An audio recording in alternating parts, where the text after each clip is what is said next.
काकाला सांगते आपल्या गावात कस काय येडं भूत शिरलं कोण काका नमन नाही का मम्मी सांगत होते का की ते आपल्या गावात येडं भूत शिरलं म्हणे. तुझं येडं भूत मी अरे नमन हे आपल्याला घुमा लागलं. इकडं इकडे दीदी सोड.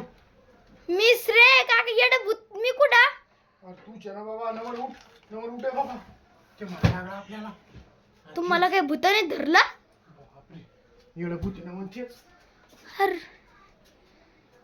काका मी कसा उला रे उला ऐका याची एवढं भूत आहे आणि आपल्याला घुमीत होतं ते. तुमच्या श्रेयाचा आवाज तर मी घेतला. बाबा माझा हात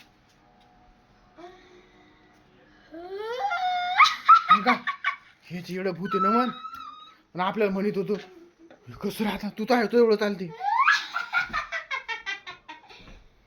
मीच तो श्रेयाचा अवतार आणि तिचा आवाज मीच घेतला.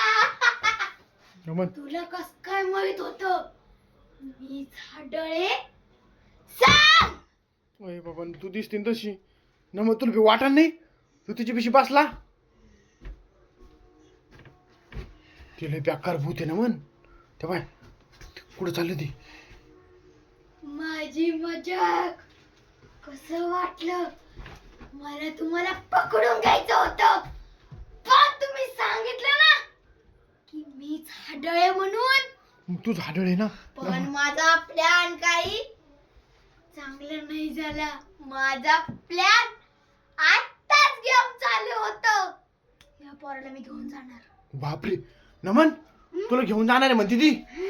अरे बापरे आता तर अवघडच झालं बाबा. या पोराला मी घेऊन जाणार.